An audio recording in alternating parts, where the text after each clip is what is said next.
ॐ भूर्भुवः स्वः तत्सवितुर्वरेण्यं भर्गो देवस्य धीमहि धियो यो नः प्रचोदयात्।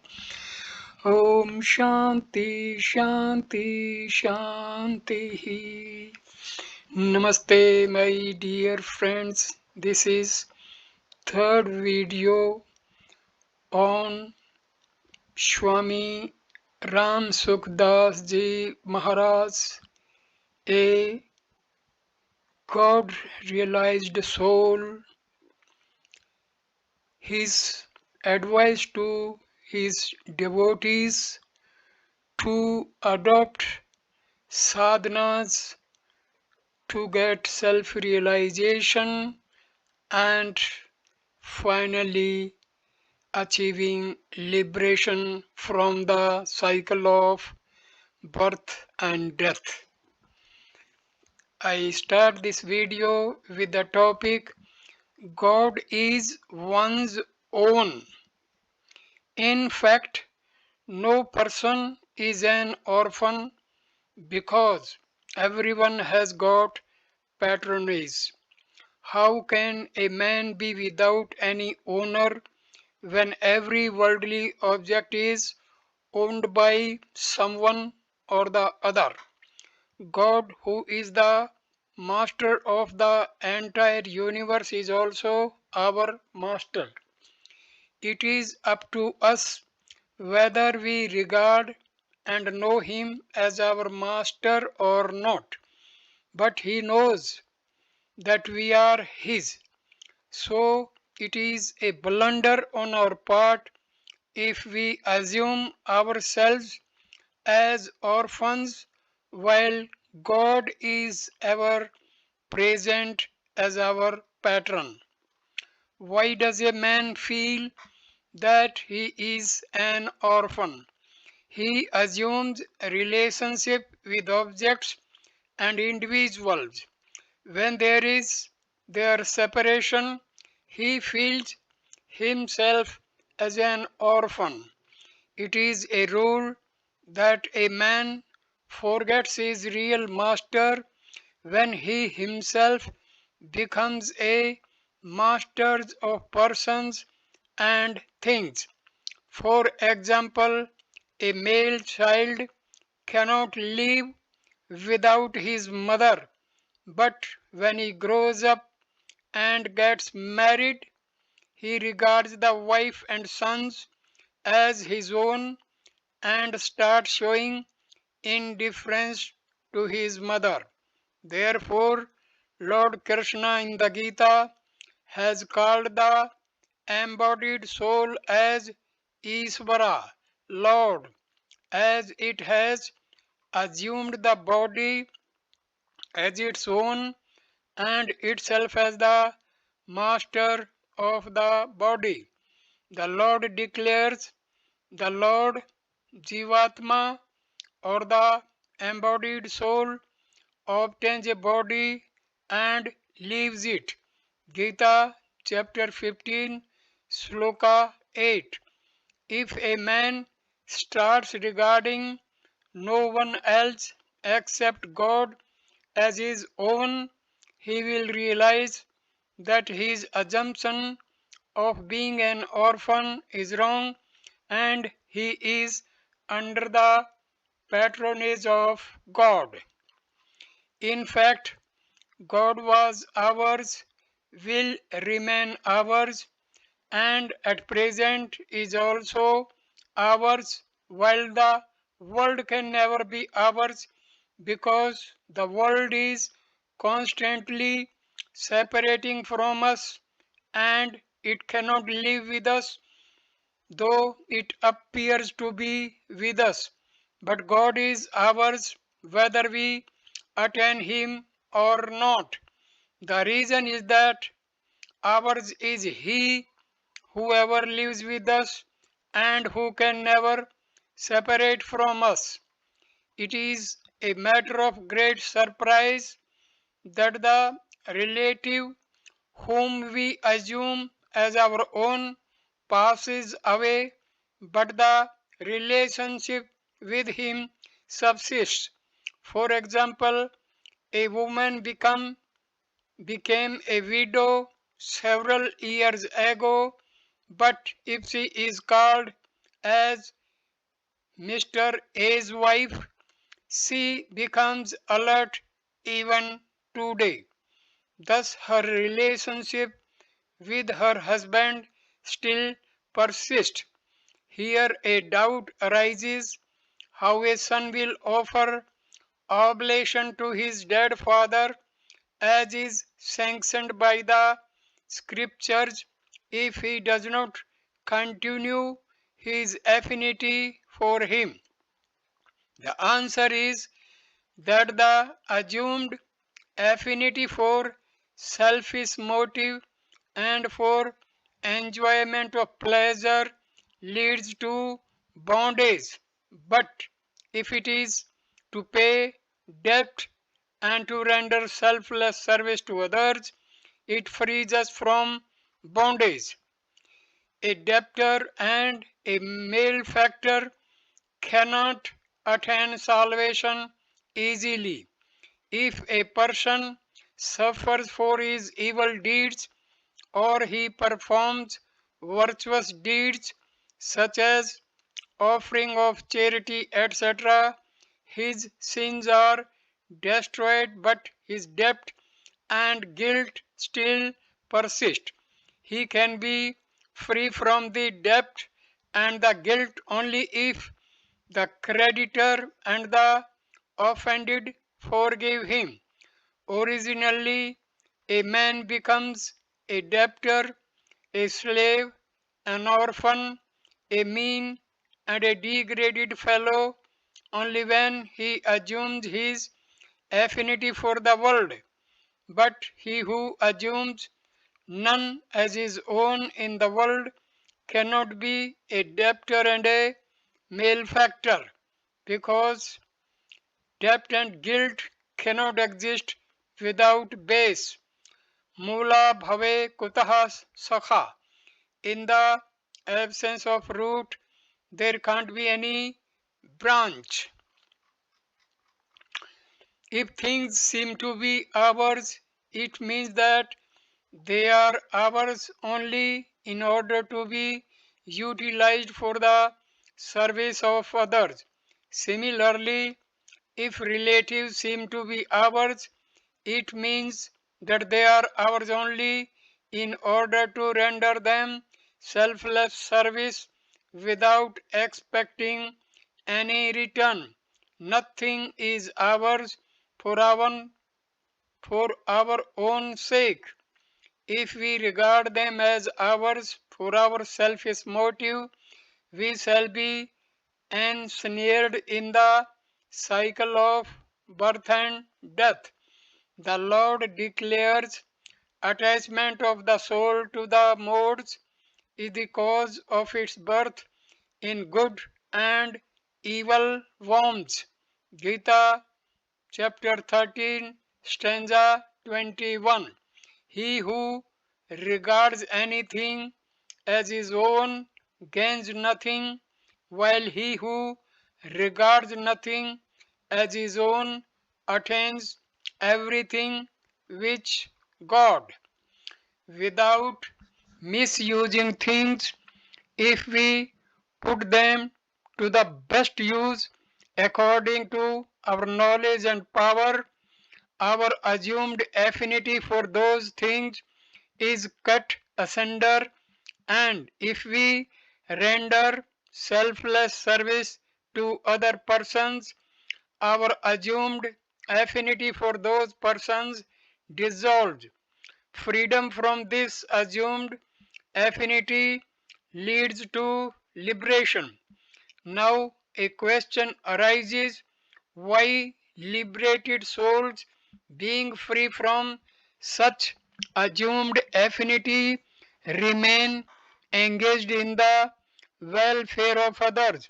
The answer is that they remained engrossed in the welfare of others during the stage of their spiritual discipline. Gita chapter 2 stanza 25 and chapter 12 stanza 4. So now also they act according to their nature, though nothing is to be done, to be known, and to be attained by them, as the Lord declares, even a liberated man acts according to his own nature. Gita chapter 3 stanza 33. It means that by remaining engrossed in the welfare of others, their affinity for the world is completely detached, and therefore they have not to work for the welfare of others. Rather, the welfare of others becomes their spontaneous activity. Accepting God, whatever we regard as ours, becomes polluted because it is the sense of mindness which is filled pollution. Let the field of mindness be burnt. Mansa chapter 7 stanza 117a. Not only this, but by regarding the persons as our own, we want to become their master, but in fact we become their slaves. We want to set them right, but in fact they are set wrong. By doing so, we defile our body, senses, mind, intellect, ego, wife, sons, family, riches, and property, etc., and create an obstacle to their improvement. But if we don't regard them as our ours, they are purified by God's power and become uncommon as God's gift, because in reality they belong only to God. If we regard an object as ours, it becomes polluted and we become orphans and slaves. But if we don't regard it as ours, it is purified and we are patronized and liberated. Quest for truth and self-realization. Next topic. The goal of quest is to know the self and the world rather than God. We are inquisitive when our knowledge is imperfect. We know something, but we don't know something.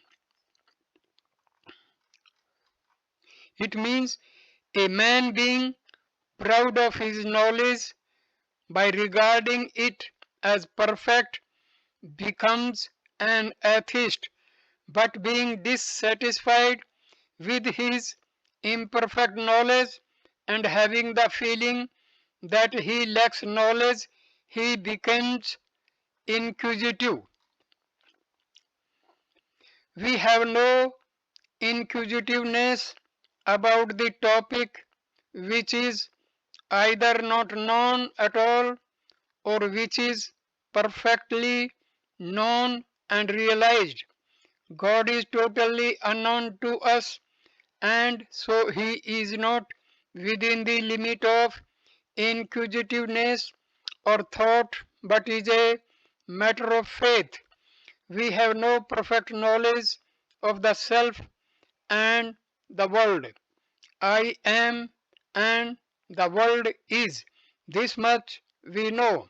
But what I am and what the world is, this we don't know in reality. So I, the self and the world are subject of inquisitiveness.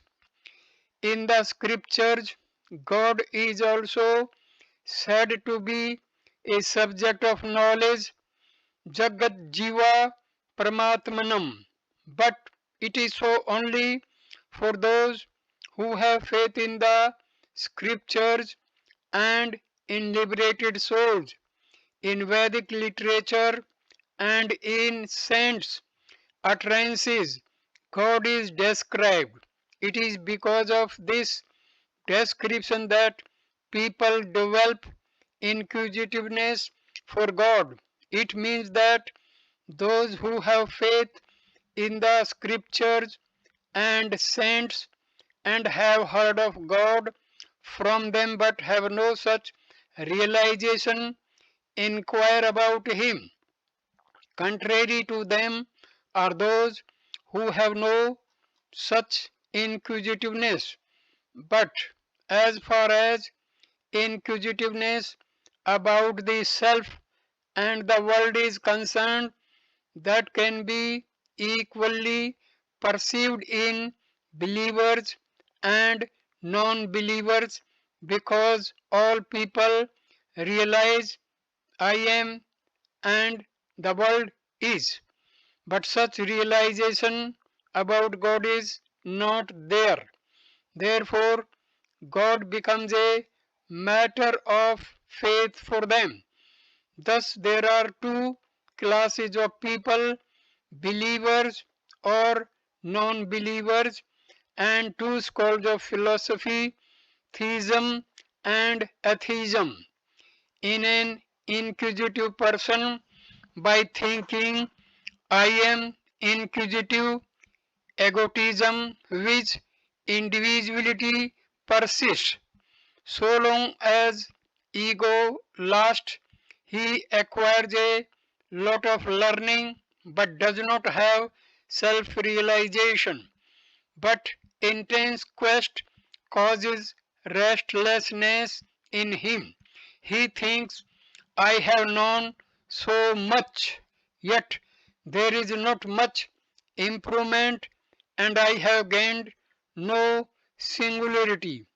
I still come under the sway of attachment and aversion, desirability and undesirability, and joys and sorrows. Such restlessness eats away his ego, only pure inquisitiveness remains, and that pure inquisitiveness turns into self realization. With this realization, relationship with Prakriti, nature, and its evolutes totally vanish, and the effulgent self remains as it is. Here it is imperative to know that only the insentient objects can be the subject of knowledge.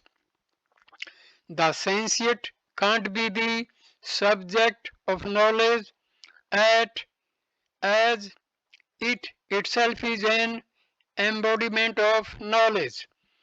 By attaching higher value to the insentient objects, we could not realize the sentient one. Having realized him, we lose our own identity, and there is one self realization, effacement of egoism, and God realization. When a man realizes non existence of all places, time, actions, articles, states, incidents, and circumstances, etc., only God exists. The self itself inheres God. Therefore, God is neither distinct from us nor are we distinct from Him. He is neither far from us, nor are we far from him. He is neither without us, nor are we without him. He, he can't desert us, nor can we desert him. He is all the illuminator, base, sport, preserver, creator, knower, and lovable of all. He is known as the inner soul, the spectator of the self, and the universal soul, etc. No one is incapable of, dependent, and undeserving in realizing him who is ever realized. He can be realized only by having an intense desire. If we insist on particular doctrine of philosophy such as dualism or non-dualism or spatial non-dualism, etc., it proves to be a stumbling block to God realization, because God is one and the same for all. He who insists on his own sect is a sectarian, and a sectarian cannot judge correctly. Saints declare. There remains a difference in philosophical doctrines so long as egoism lingers in the aspirant. Egoism gives rise to individualism, while individualism gives rise to dualism. Therefore, as long as egoism persists, differences cannot vanish. But when egoism vanishes, all differences perish and only God remains. What is egoism? Let us think over it. In the Gita, Lord Krishna declares, egoism thus is my prakriti, nature, divided eightfold. Gita chapter 7, stanza 4.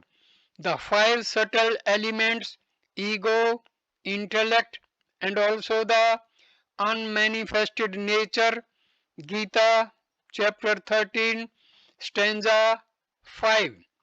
In Sankhya Karika also there is mention of egoism. Parkartar Mahan Tato Ham Karaha. In Srimad Bhagavat there is mention of three kinds of egoism. Sattvika of the mode of goodness, Rajasa of the mode of passion, and Tamsa of the mode of ignorance. All egos mentioned above are parts of insentient nature matter. मतवादी जाने नहीं तत्वादी की बात, सूरज उगा उल्लुआ गिने अंधेरी रात, हरिया तत् विचार्य क्या मत सेती काम, तत् बसाया अमरपुर मत का जमपुर धाम, हरिया रत्ता तत्व का मत का रत्ता नाही, मत का रत्ता से फिरे ता तत् पाया नहीं. A sectarian cannot understand the topic of self-realization, God realization, explained by a metaphysician in the same way as an owl cannot see daylight. Saint Haridasa declares that an aspirant, instead of getting entangled in any sect, should think of God realization, because the thought of God realization leads to immortality, while insistence on a sect leads to hell. He who insists on a sect cannot realize God. All egos mentioned above are parts of insentient nature, matter. Therefore, God has described ego as distinct from the self as ahankara ityam. Gita chapter 7 stanza 4. Apra iyam. Gita chapter 7 stanza 5 and etad yo veti. Gita chapter 17 stanza 1. It means that ego is that which is to be illumined and known, while God is the illuminator and the knower. Therefore, the illumined and the illuminator, or the known and the knower, can never be identical. A man, by identifying the self with ego, holds I am in I am. I is a fragment of Prakriti, nature, while am is a fragment of God, is. It means that I has its identity with not the whole non-existent matter, while M has its identity with is. It is called M because of its relationship with I. If it M renounces this relationship with I, it will not remain M, but it will remain is. That is God. When a person accepts the egoistic notion in him, in the self, by ignorance, modifications such as insentience, individualism, uneven mindedness, feeling of lack, disquietude, doership and enjoyership, etc., emanate. Therefore, in order to wipe out this assumed egoistic notion, a person has to accept divinity is in himself, because in divinity there is no egoism. When a man identifies the self with ego, he distinguishes between I, you, this and that. But when he ceases to have this identification, I, you, this and that will vanish, but only their illuminator is. God will remain. In is, all these four are not there. When egoism vanishes, he becomes totally free from evils such as individualism and uneven mindedness, etc. Acceptance of divinity in the self does not nourish dualism, rather, it shatters it, because by accepting divinity in the self, egoism vanishes. When there is no egoism, then how can modifications or evils born of egoism subsist? In order to wipe out egoism, either accept existence of is in place of am, or merge am into is, omnipresent God. By doing so, egoism will disappear, which I, you, this and that will disappear, only is will exist. As whether a knife falls on a melon or a melon falls on a knife, it is the melon which is cut. So is the case with is and am, whether is merged into am or am is merged into is. It is only am, individualism, which will vanish and is will remain. It is better to merge am into is than to merge is into am, because am has already got the impressions of egoistic notion, individualism. So the egoistic notion does not vanish quickly. Therefore, instead of getting established in the self, it is better to take refuge in God, who is everyone's own.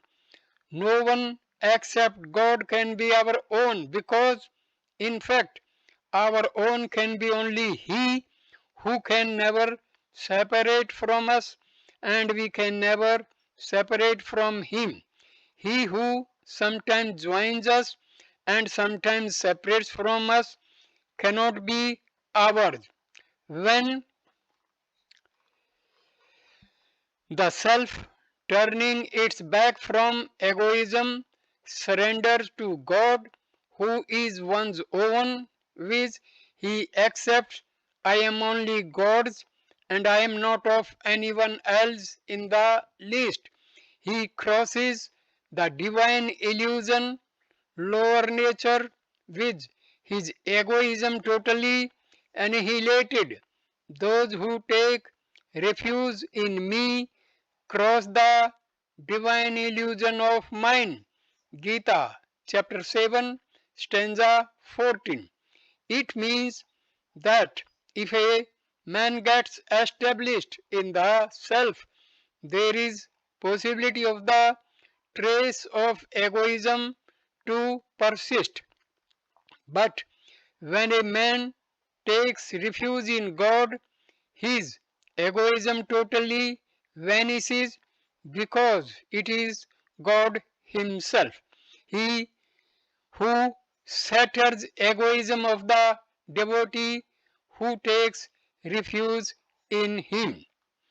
Those devotees who have predominance of discrimination depend on God by renouncing dependence on egoism, which by renouncing the world.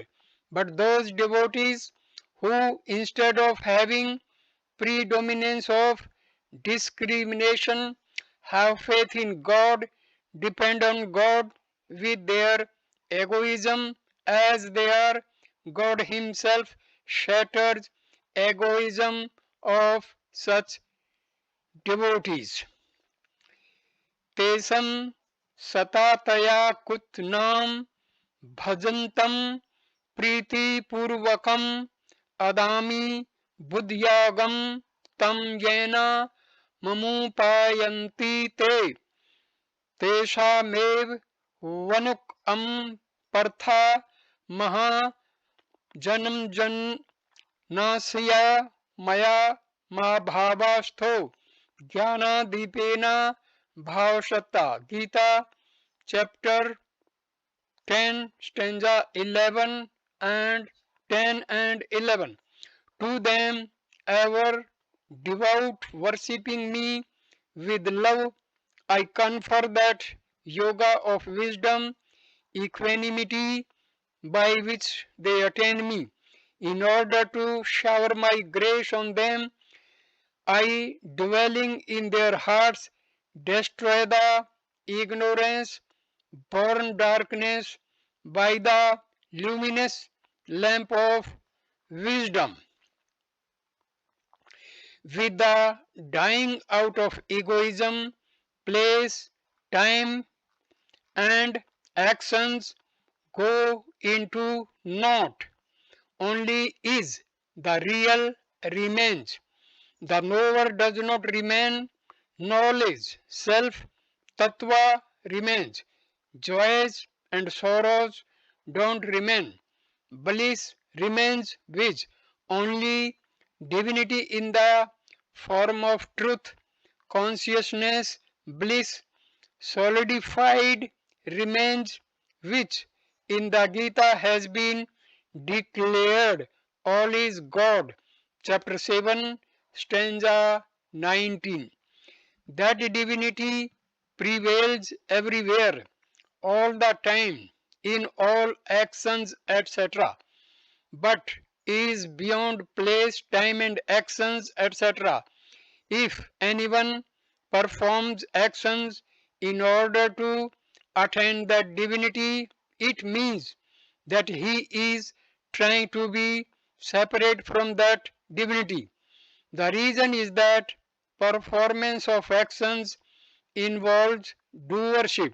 Hence, divinity remains unattained. Similarly, self-thinking does not lead to self-realization because by self-thinking the thinker exists and matter contrary to spirit exists.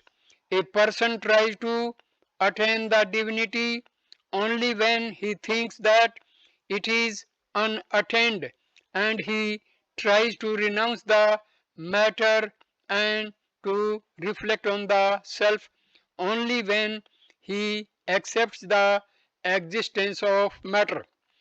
If we try to know that divinity, it means that we are far from it, because if we want to know it, it means that it is the object to be known.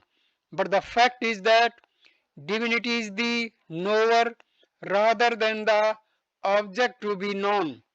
No one can be the knower of the knower of all in the same way as we can see all objects with the eye, but we cannot see the eye with the eye because the power of vision is not an object of senses.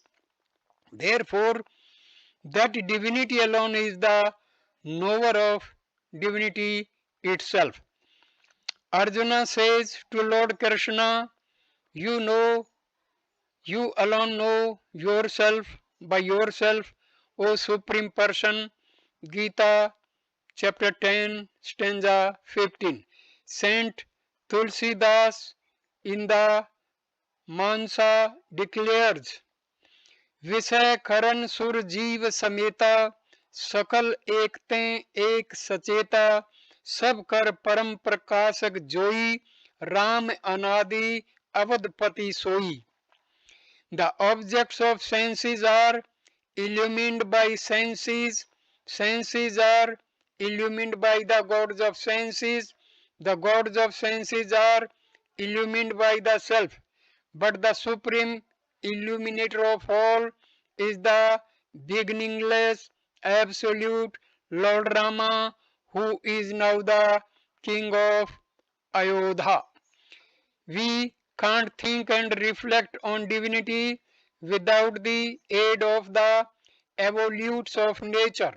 If we think or reflect on it, the mind or the faculty of reflection remains with us.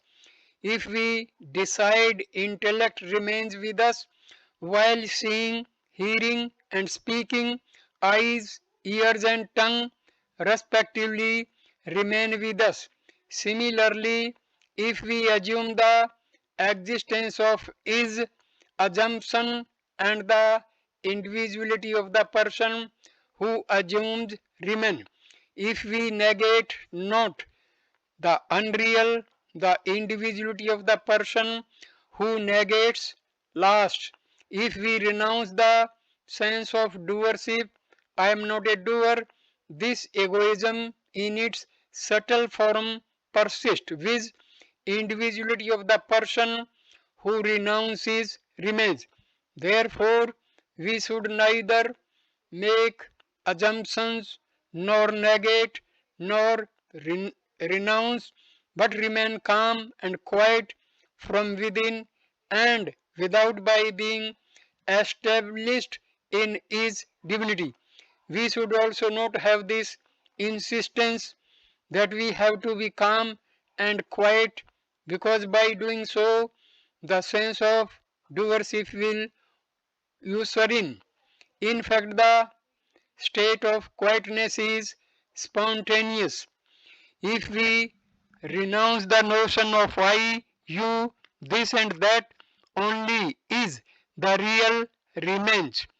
We should remain established in that is without thinking of anything else.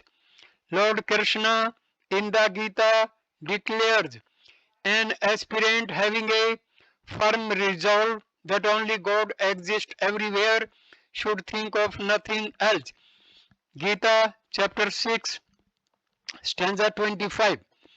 If any thought comes to the mind, we should have neither attachment nor aversion to it. We should feel neither pleased nor displeased, neither take it as good nor bad. We should neither take it as our own, nor should we accept it in our own self. We should become quite indifferent to it. In fact, it is not in us. Attachment and aversion is a pair of opposites.